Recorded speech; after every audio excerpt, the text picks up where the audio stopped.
Hi, it's Joy Foster, founder of TechPixies and the host of the Sparkle and Thrive podcast. And we have a lovely guest back on the podcast to share with us the YouTube trends of 2023, our YouTube coach at TechPixies, Aby Moore. Welcome, Aby. Hi, I'm so glad to be back on the show. Tell us what's going on with YouTube. You are our YouTube coach. You developed the YouTube curriculum at TechPixies. So what's changed since the curriculum was originally developed last year? So I think that YouTube is just such a beast, and I love it so much. Honestly, I get like giddy when I start talking about YouTube because it's just so insane. Like, to think that it's almost 20 years old. Like, that. I think when you start thinking like that, it's like, how old am I? Like, because you just think these things have, not been around that long. But it's 2005 it started. But and I think there's always people that are going to think, oh, do I want to do video? Do I have to do video? But there's 2.3 billion active users on YouTube. I mean, it's properly insane. So if us banging the drum of like, you've got to do video is not sunk in yet, you really have got to do video. And 62% of those users use YouTube daily. So, I mean, I can't do 62% of 2.3 billion, but it's a lot. And that's what you need to know. And why we always say about YouTube, just to frame this, is that there's nothing quite like video, for your audience to get to know you. You can write blog posts, you can do all these, and I'm the biggest advocate of all of that jazz too. But video it's really all encompassing, and it uses everyone's senses as well. So it's just such an important part of anyone's content strategy. So we are going to say you have to do YouTube. And I'm not going to go into it because I discussed it on the last episode we did. It was this time last year. But go back and watch that or listen to that, because I talked about the three main types of content that YouTube sort of state in their training that you should do. And it's Hub, Hero and Help. So I'm not going to go into it, but go back to that one. I'm sure Joy can link it, and then you'll hear me talk about that. But the biggest thing I think this year, and we've got loads of trends to talk about, but is shorts, and how much of a kind of like skyrocket that's happened, is that making those vertical 60-second like bite-size pieces of content has gone insane. And for anyone that's tried shorts, it's similar to reels on Instagram. You get so much more reach and views on that sort of snackable content than you do on your main content, which is sometimes a little bit disheartening, but all views are good views. So, and what we find is that quite a lot of times people use those shorts and then they'll go through to your main channel. So it's all good.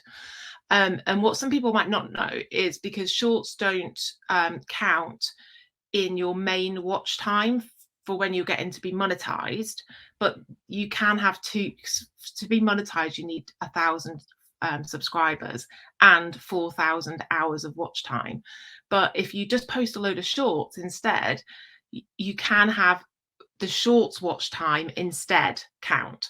And that is 10 million views. But it's not that difficult to get. I mean, it's hard, don't get me wrong, but it's not beyond all the realms of possibility, because the views are so much more, and it's not individual hours, it's individual views. So 10 million views on shorts and 1,000 subscribers, or 1,000 subscribers and 4,000 hours, which isn't. So those are requirements to then get paid. Yeah, so that means that YouTube will place ads on your videos, and people then will watch those ads or skip those ads or whatever, but that you'll get a percentage of, you'll get some money. So it's not massive money when you've got average views, but it's it's there, and it ticks along, and some people can earn their whole full-time income from it. But what you find most creators do is that's one of their income streams, and then the other income streams maybe are working with brands or other things that they might do. But we want to product placement. I mean, my son, I had to have a serious conversation with him, but he came home from school and one of the influencers on YouTube, which they watch shorts of and the regular things, obviously has created this drink, and I'm sure you've heard of it, Prime. Water. Yeah. And so one of his friends at school sold him a half-drunk bottle of Prime, and you just sort of go, what is going on? So there is this element of, they're not necessarily making their money off views, although that's possible. It's actually the product placement and the products they're able to leverage because they've got the fans and the followers, to the extent that someone would pay for a half of an empty bottle of. I know, it's insane. If you go onto the Prime website, which is just good just to have a snoop, it's all sold out. Like, it's sold out everywhere. You can't get it. Like, it's just insane. And it's like water with electrolytes in it. That's it. With just funny like the names of the flavors. But two YouTubers get together and there you go. And they've got huge audiences. So there are a few other trends though. So for this year, and one of them is actually, it sounds weird, but it's this has come from that YouTube did a kind of analysis of all the videos and stuff for last year. So this is from their stuff, but silence is almost trending. So if you Google video captions, and if you Google video captions or video captions on YouTube, the trend is going up. And what we find is that people are watching videos, like maybe they're putting their kids to bed or whatever, and they want to watch because it's a bit easier, but they don't want to hear. So because they can't have the noise, or they're at work or something like that. So captioning your videos is linked to increased views. Now, obviously there's nuances and whatever, but if we can just do these as general best practices, and also it helps for accessibility as well. So we want to be more accessible in our content. So captioning your videos, you can do this through YouTube natively, or you can use an app like CapCut. I think you used to use that. So you can actually, it was the kids, they were the ones that were using CapCut, because I think all the influencers were using CapCut, and CapCut I think is actually designed by TikTok, I think I'm correct on that. So it was also, it was designed for people to be able to create TikToks, really. So yeah, my son got into it and was making little videos, and then and then he taught us how to do it.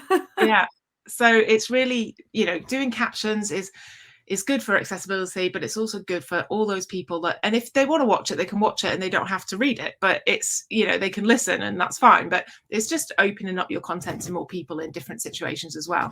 The next thing is that some people really don't get the hang of, and my daughter's just got she's been doing it for just under a year now, and we need to get better at it, actually, is more action and less talking. So you've got 8 seconds at the beginning of your video to hook the person. And what so many people do is go, hi, welcome back to my channel. I'm Abby and I talk about blah, blah, blah, blah, blah.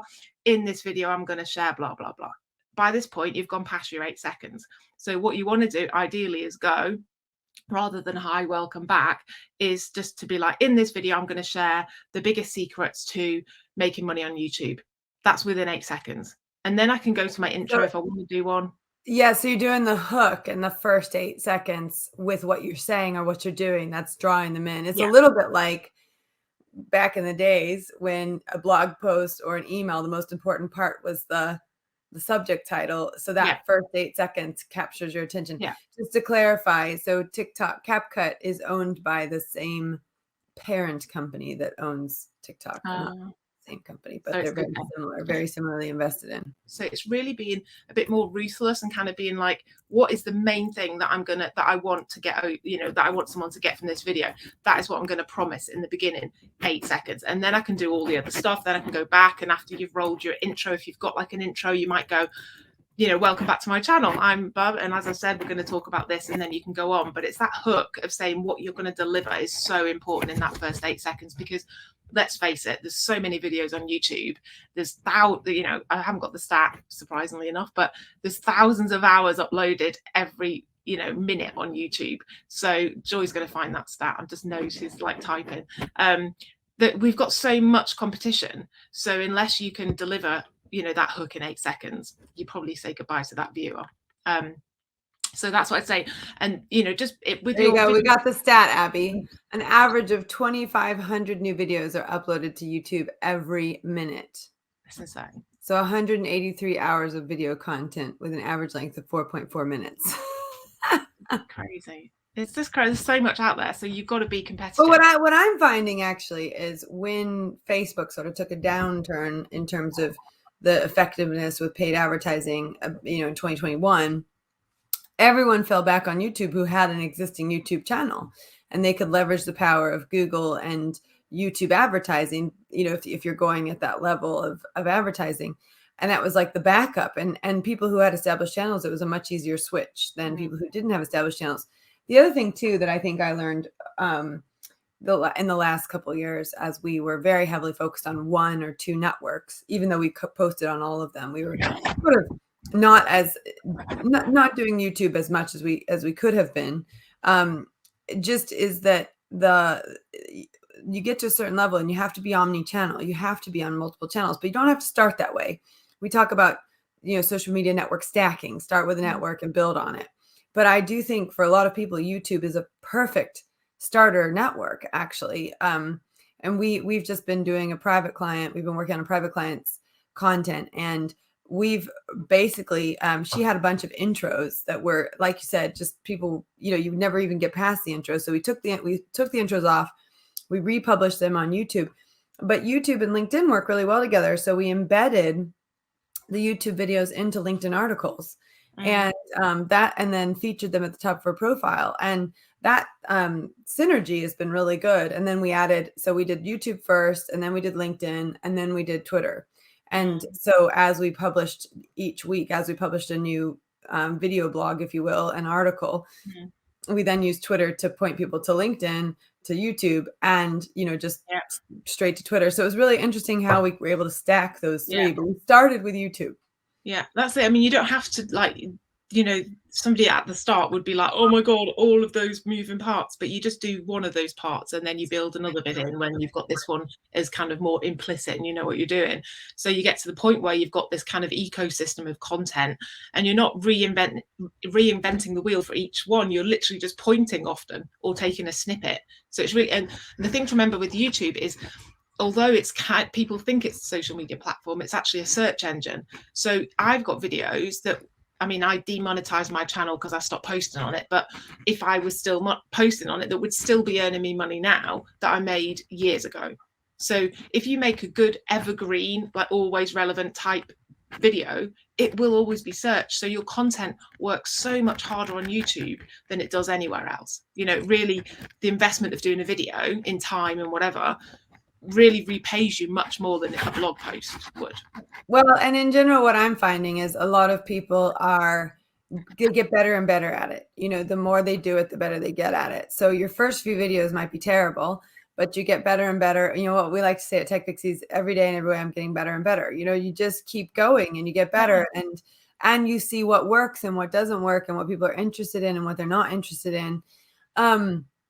I definitely think it's a really important channel to have in 2023. Without a doubt. And one of the other things that we've kind of touched on, but just to really highlight this as a trend, is more shorts, as many shorts as you want, because that's what people are watching. I have got a stat. 1.5 billion people watch shorts each month, and there are 30 billion daily views on shorts alone. So it's kind of mind-blowing. Well, let's talk about shorts for a sec then, if they're really important. Now, some people I know and I've noticed take their TikTok videos and just repost them as shorts. There could be some issues with music there if it's downloaded with music and then uploaded. But what you're finding is when people create reels or they create TikTok videos and they download them, they get watermarked, and then they do put them up on YouTube. What's the general rule of thumb on that? Should you watermark and put up, or should you put fresh ones up? I think in an ideal world, we'd all create content for each specific platform, and we'd have it and we'd upload it natively, and it'll all be like shiny and new for each platform. However, we don't live in an ideal world, and none of us have got time to do that necessarily. So I would always say, in theory, you should do this, and it might get you better results because it won't be watermarked. People will know it's for that platform, and they won't feel like they're getting leftovers from another platform. However, in reality, do people notice that watermark? Like, I've put for my daughter's YouTube channel, the only shorts we've ever put up are reels that have been reposted over. Okay, so tell us, so your daughter's channel, so you take the reels from Instagram and then you put them onto the shorts. Yeah. So what's your daughter's YouTube channel so that we can point people in that direction to have a look? It's Ava's Pony Pals, and it's almost going to cross, it's close to crossing 1,000 subscribers. Oh, that's amazing. Oh, we're so happy. Now let's actually, this is great because you've got, I'm gonna share my screen. So you've worked hard on the thumbnail as well, which I think we touched on the last time we talked, the importance of thumbnails, but let's talk about the importance of thumbnails. And I'll hit the screen. For those of you who are watching, you can see it. If you're not watching, I'll try and describe it so that you get an idea of what it looks like. So, so thumbnails, let's talk about thumbnails. Yeah, they are really important. And the thing to remember is most people watch video on their phone. I mean, I watch YouTube everywhere. I watch it on the TV, I watch it on my laptop, and I watch it on my phone. But most of the time, I'll probably watch it on my phone. So it needs to pass like what they call a shrink test. So cute. So you if you can shrink the picture down when you're making it in Canva, does it stand out? You might not be able to read all the words, but can you get the gist of it? So what we did, we've gone through a few different iterations of thumbnails for her. And you can see I did a test because the one that's under popular video, Mum's Broken, So I Rode Both Horses, that's not exactly it. I didn't think that topic was that amazing, but it's the best viewed video on the channel. So I then thought, is it the orange thumbnail? So then I did another orange thumbnail because it's just testing. You've got to think of it as like, is it, it's a game. So the which YouTuber horses we want to ride, which is just above or, beside Miss One. That's also done not as well, but it did quite well for her small channel. And you can see I've replicated the orange thumbnail more often because I'm trying to see whether that made a difference. So you've not done many shorts, but the shorts that you've done are getting good views.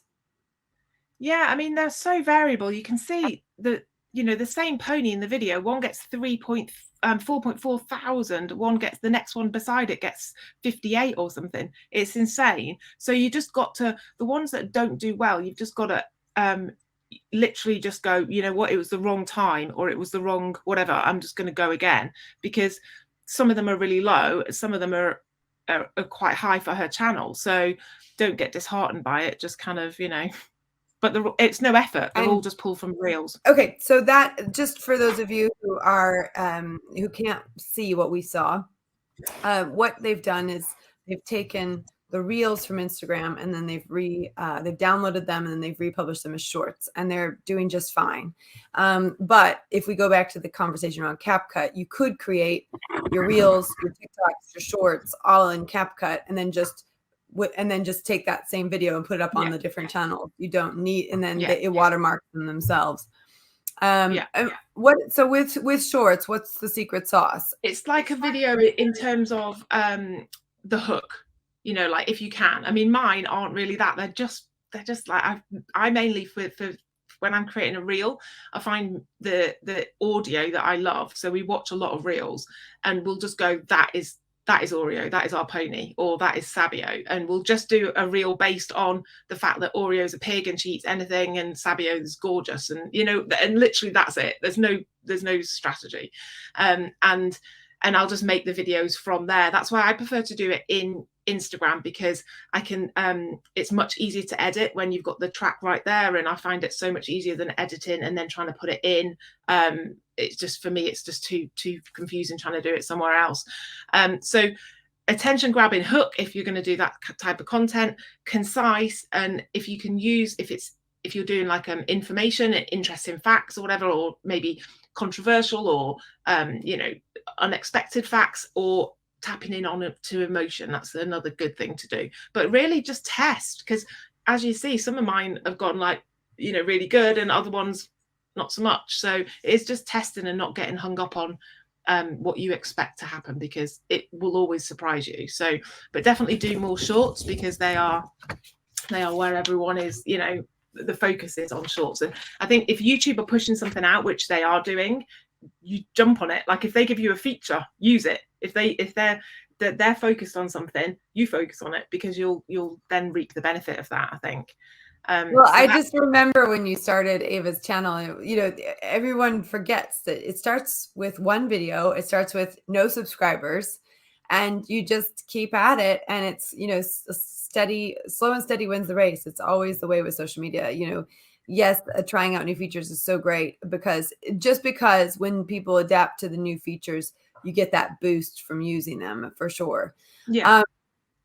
One question that's come in from a live viewer is from Claire.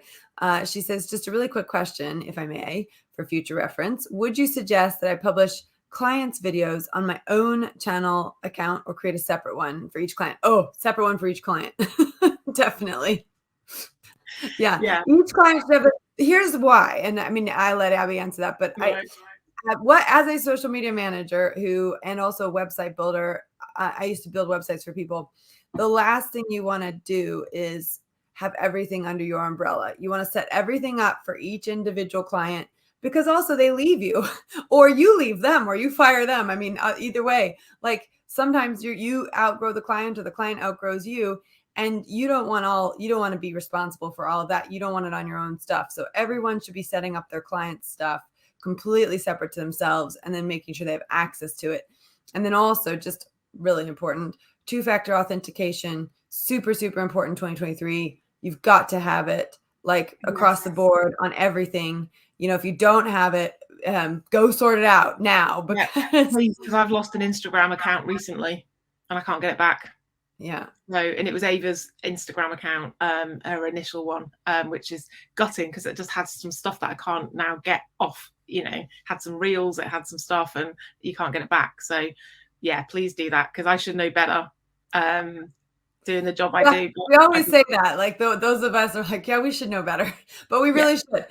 Everyone do two-factor authentication. Please make sure you've got a backup admin, make sure you've got a backup number, a backup email, just so it's all there. But yeah, no, client accounts definitely set up their own. And, you know, I'm a huge fan. We do something at TechPixies. I've done it for years. It's always, you know, knock on wood, it's always been fine. We do something called an account information sheet, which is in a Google sheet, and Google Sheets are encrypted. You do it as restricted access, so only people who have access to the sheet can have it. You make it so that they can't be downloadable or copied. And, you know, then you put all your usernames and passwords in there. There's other things like LastPass, and I think, you know, there's other ones out there. That's always worked for us. And I find clients are terrible at having their usernames and passwords. So whenever I used to have new clients, even now, whenever I have a student that I work with, when I'm helping them launch, I'll have a account information sheet just for me, so I can go in and I can look at all of their I can get into all their stuff. Yeah. But so often people do not have these things in one place. They don't have them secure. You know, you need a more secure password as well, not something you can remember. It should be something you should have to copy and paste if you want to get into it. So anyway, I do recommend that big time. We have had a question recently from a TechPixie around the difference between YouTube and Vimeo. And it is my understanding that a lot of filmmakers are using Vimeo. But what's your thought on Vimeo versus YouTube? Yeah, so YouTube is, as I said, it's the second largest search engine in the world, and it's free to put your videos on there, and it's really the best place to share videos. And Vimeo is more of a niche place. It's for filmmakers to share their videos. So it's a paid for platform. I think there may be a free tier, but it's not. If you get into it, it's a paid for thing. And they make their money through memberships, whereas YouTube make their money through ads. So I think if you think about it, am I uploading a video to get traction and to get views, put it on YouTube?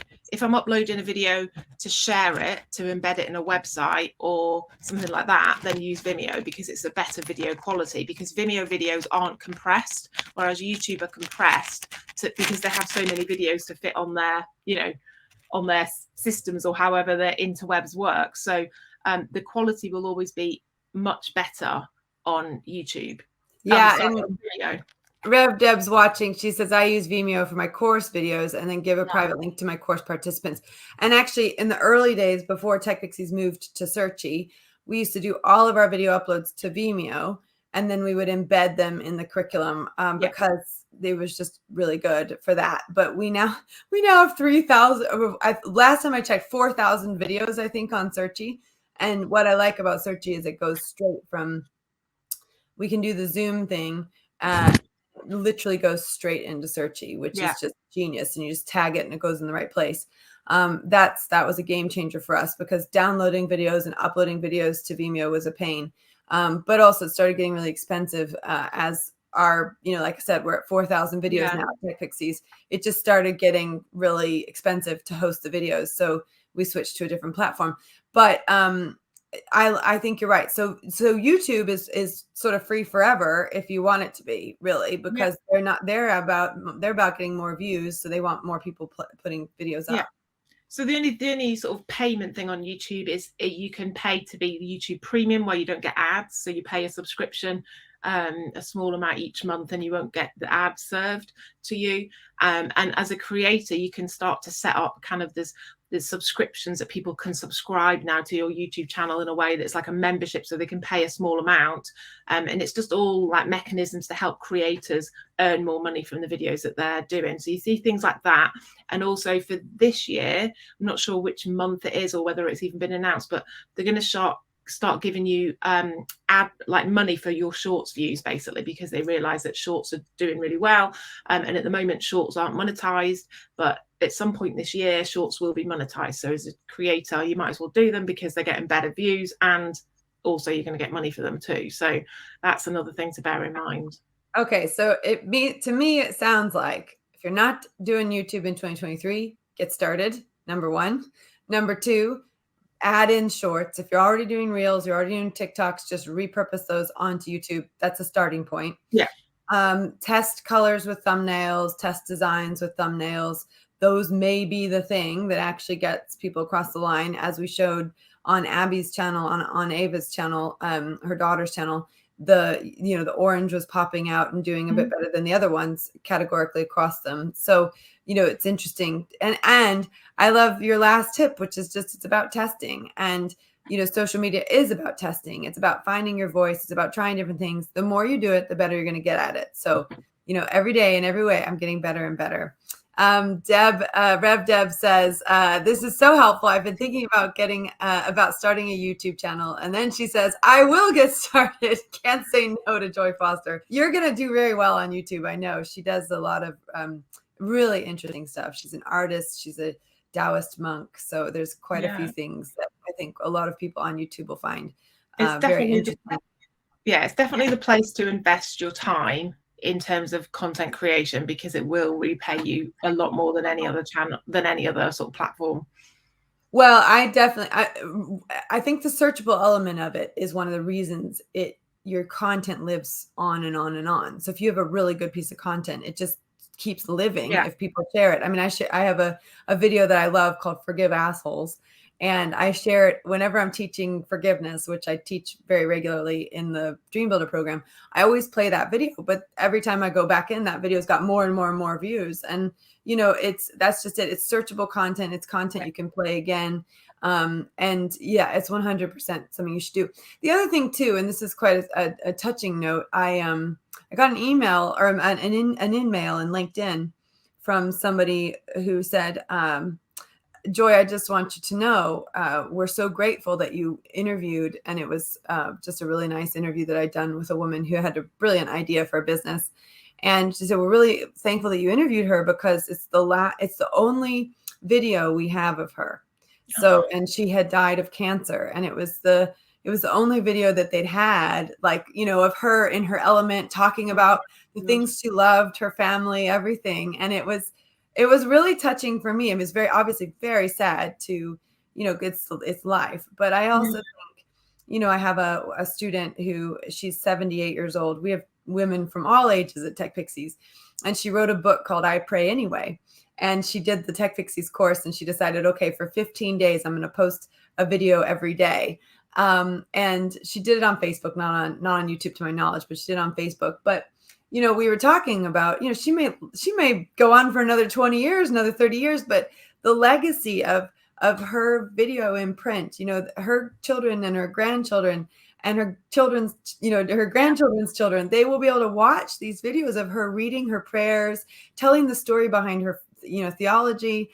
It was really brilliant and beautiful. So I think we underestimate the power of video, not just for ourselves, but the legacy that we can leave for, the next generation, when we're gone. I mean, my dad's no longer with us, and to go find a video of him, it's like on a VHS tape that I can't play on anymore.